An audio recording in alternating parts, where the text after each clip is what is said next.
Iran and back to Syria now, where 1 million people have been left without access to water after Turkish airstrikes on Kurdish areas. Turkey's President Erdogan has been leading bombing campaigns against Kurdish forces such as the YPG, which was the group that helped the West defeat ISIS in Syria. Erdogan claims he's targeting the outlawed PKK. Well, to talk more about that, we're joined by Giran Özkan.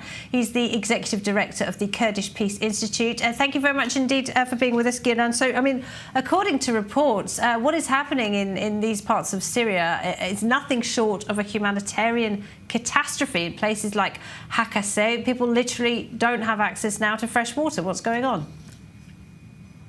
Well, what's going on, Laura, is that Turkey, for the last decade almost, has engaged in collective punishment of a whole population in northern Syria every time it feels a need to engage with the Kurdish issue in a military way. As you quite rightly said, the YPG and the SDF were partners with the global coalition against ISIS and were the most successful fighters on the ground against ISIS, which led to the ultimate territorial defeat of ISIS. But Turkey was never happy about that. Turkey was not happy that the Kurds on the ground were seen as partners in the fight against ISIS. And instead of actually going after ISIS in the region, has diverted all of its military efforts against the Kurds on the ground. And as you quite rightly said, since 2019, there have been hundreds of attacks against, hundreds of bombardments on oil fields, gas facilities and power stations in the Kurdish-held autonomous administration of North and East Syria.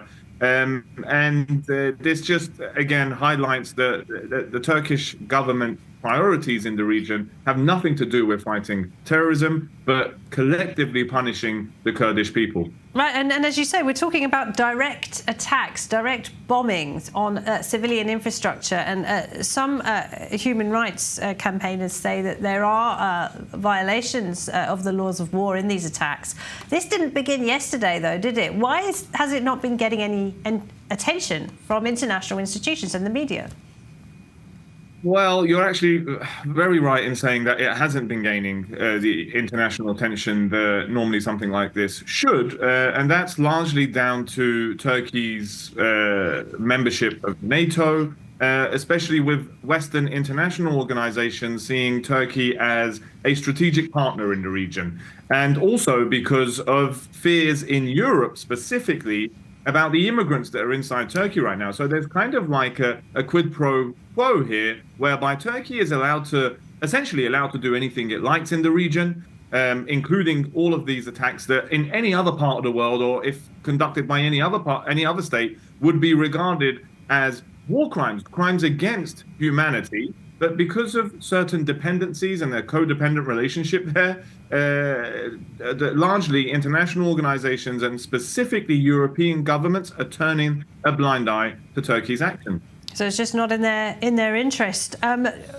Do you think the situation for the Kurds in Syria might get better with an incoming President Trump? Because we remember Trump did stand up to Erdogan before. He did threaten to ruin the Turkish economy if Erdogan attacked the Kurds in Syria. I mean, what are your expectations?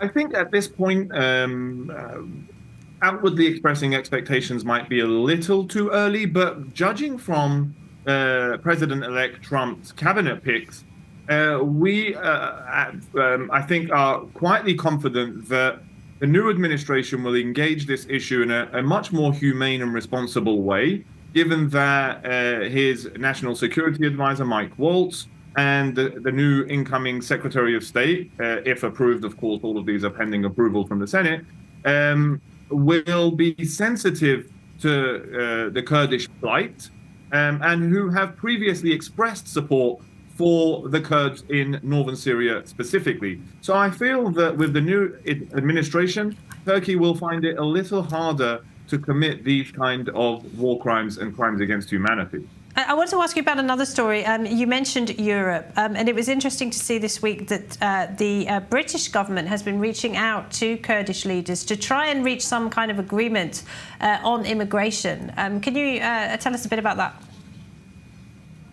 So the British government has, from going back to the previous Conservative government to the current Labour government, have tried to look for solutions for the immigration crisis that they are faced with. And this seems to be another strategy after the failed plan of sending asylum seekers to Rwanda to try and see if they can solve these issues at the source of the problems. But judging by data that we've already seen, these solutions don't fix the problems at the heart of these issues. And as a Brit myself, I recommend that the British government, the new Labour government, should engage with the Kurdish issue much more directly, because if we can get a peaceful resolution, then we essentially prevent people from seeking asylum and travelling. Yeah, tackling the problem at source rather than the symptoms. Giran, great to talk to you as always. Thank you very much. Giran Özkan. Thanks very much for having me.